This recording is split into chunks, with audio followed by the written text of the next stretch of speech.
Today we'll talk about a man who ended one of the bloodiest wars of the 19th century and freed the slaves, creating a new society of free men.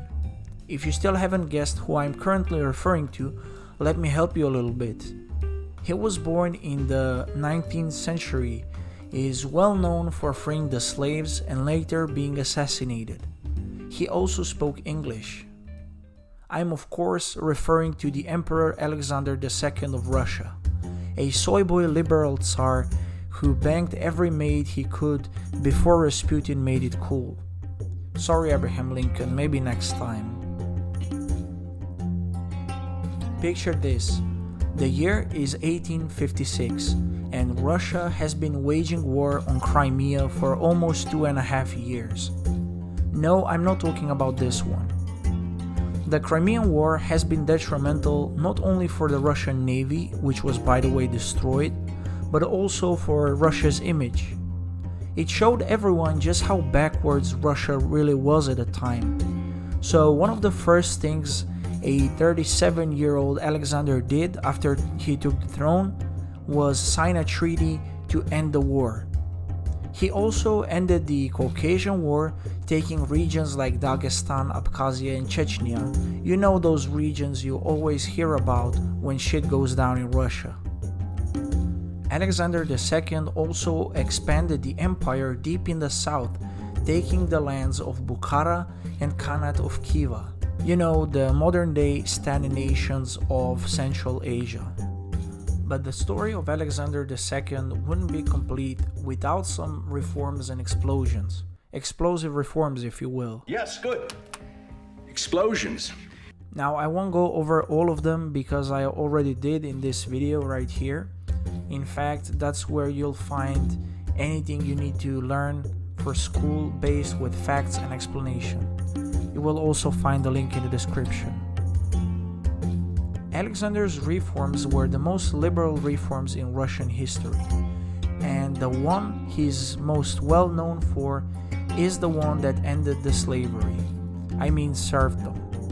First of all, let me stop the angry douchebags in the comments trying to correct me and say that they were called serfs, not slaves.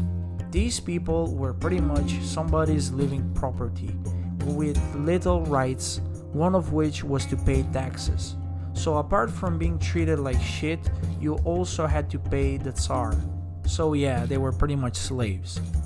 Seeing how serfdom was widely abolished throughout Europe and seen as a sign of a backward society, Alexander the Liberator decided to end it completely after negotiating the terms for over 7 years.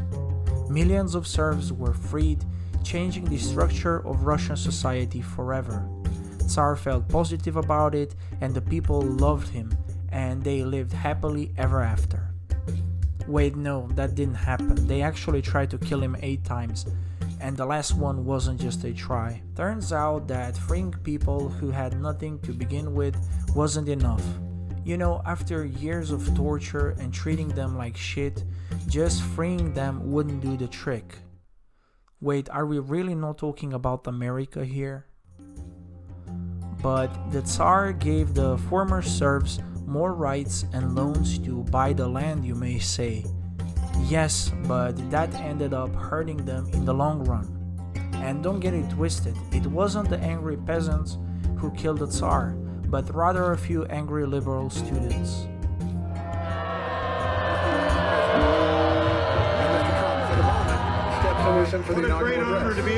Let me explain. As the Tsar was cruising down in his carriage, flexing on the city streets of St. Petersburg, a student ran towards him and threw the bomb, injuring bystanders and the poor horses. Not cool, I know. But he failed his goal. The bomb didn't kill the Tsar. In fact, Alexander II came out of the carriage calm and unharmed. Still having a sound of a bomb explosion in his ears, he asked his guards to bring him the person who threw the bomb.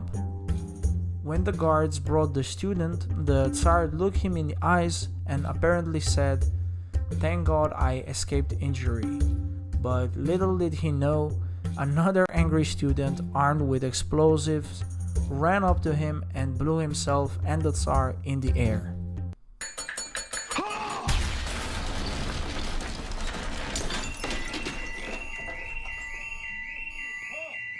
Yeah, that would be the end of Alexander's rule. If you want to know why he was assassinated in the first place, or what happened when his brutal son took power, click the links in the description and stay tuned. Thanks for liking the video.